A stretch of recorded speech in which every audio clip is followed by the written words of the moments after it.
friends.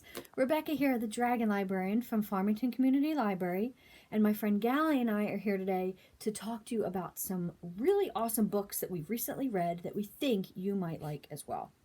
Now, these books are very different from each other.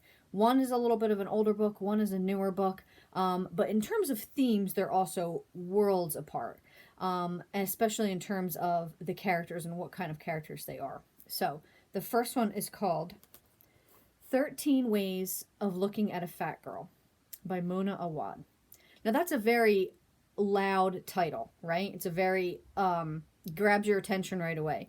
A really interesting story about this is when I first checked it out, I had it next to me on the reference desk at the library for a good part of the day before I took it home. And as it was sitting there, I had at least 3 different male patrons comment to me about the title of this book and seem also kind of like a little bit offended about the title and what are you doing reading about that? And that's not a nice thing to say. So I thought that was super interesting that that happened because the title is very ironic and it's funny in a very cutting way. And this book is about a girl named Lizzie. And when it says 13 Ways of Looking, it's because each chapter is its own little bubble in Lizzie's life. Some of these take place when she's younger, some of them when she's older, some when she's in high school, some when she's married, some when she's divorced, and some of them aren't even from her point of view. One of the point of view is from her husband, another one is from her friend, and it's just basically all these stories tie together with Lizzie because of her weight. Now, I don't think there is a woman out there that has not at least once thought about herself in terms of what her size was. I know I've done it. I think everybody has done it. I think it's a universal thing that women unfortunately obsess about sometimes. So Lizzie is considered a fat girl when she's younger, and she becomes obsessed with losing weight and counting calories and becoming thin. But that doesn't make her happy because even when she becomes thin, she's still obsessed with her weight to the point where it's ruining her life and ruining her relationships with other people. The thing that I also find very interesting about this is that Lizzie herself is not a super likable character. If you like reading books with interesting characters who you don't actually have to feel like you have to like, you'll be fine with this. Because sometimes she comes across as very harsh to herself, to others. Her relationships, especially with her mother and with her friend and her husband, are kind of all over the place. And she's not the most, she's just not the most likable person, but she's definitely an interesting person. And I think that everybody reading this can identify with Lizzie, at least in some aspect. So, and it's a really short book too. I think it's less than 200 pages. So, it's really fast to go through. It made me think about so many things in terms of culture and weight and, body image and even relationships that we have with other people in terms of body image. And it's a really interesting story. It's very sad, but also very funny at the same time, which is kind of a weird thing, but it is. It's sad to see Lizzie get so torn apart in her life because of this issue with weight. But she's also very self-deprecating, which is funny as well. So interesting book with really interesting characters. I highly, highly recommend it, especially if you're looking for a quick read. 13 Ways of Looking at a Fat Girl. Now, this next book is probably going to end up being one of my favorites of the year, and this is Sparks Like Stars. Nadia Hashemi is the author of this, Sparks Like Stars. Now, this is a little bit of historical fiction, but also mostly just a character-driven story. So this is about a young girl named Sitara who is living in Afghanistan in the 70s. 1978 comes, and so in the time where she's growing up, it's a little bit progressive in Afghanistan until a communist coup takes over in 1978, assassinates the president, assassinates her entire family. She is luckily, miraculously even, smuggled out of the palace by a sympathetic guard. She gets into America and is adopted by an American diplomat. And she becomes a renowned surgeon. Wonderful. Changes her name to Ariana when she gets to be able to leave. because the authorities are looking for her.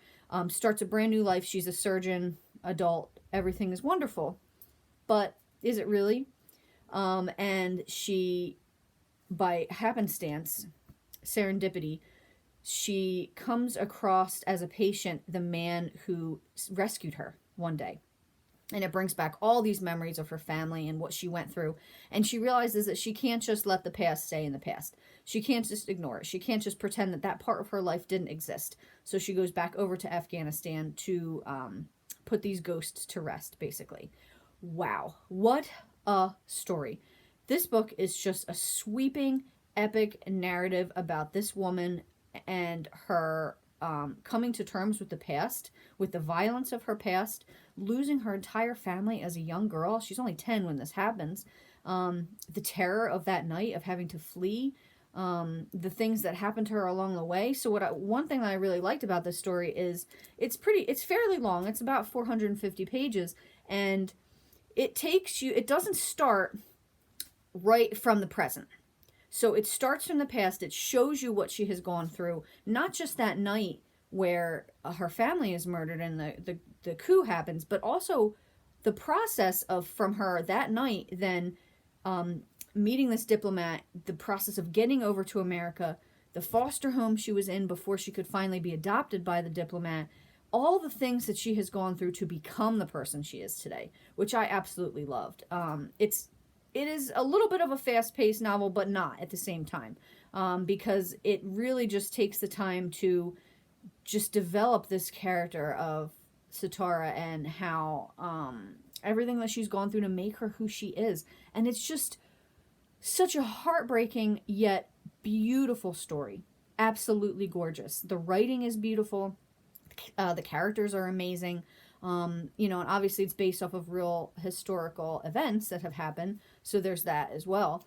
And I just want to read a very short passage just so you get the feeling of how beautiful this story is. Despite the horror, despite the sadness and the grief, there is beauty, there is love, there is compassion in this story. It really, I think, shows a huge range of humanity. From the lowest people, from like the terrorists that are murdering people, to the people that help her, that really go out of her way for no other reason than they're just good people to help her. So it's such a beautiful story.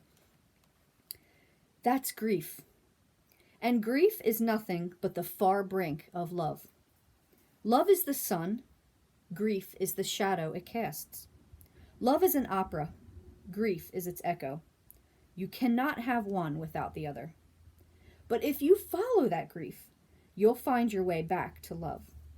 You haven't let yourself do that yet, and you need to in your own way. So cry, scream, run, sleep, pray, or write notes in the sand. But grieve so you can get back to love, because love is a better place to be. Whew, what an emotional book. So beautiful and heartrending, but absolutely amazing. Well, that's what we have for you guys today. I hope they sound interesting and super exciting. If so, please feel free to put them on hold to the Farmington Community Library, and you can pick them up at either branch. Thank you so much, friends, and have a wonderful rest of the day.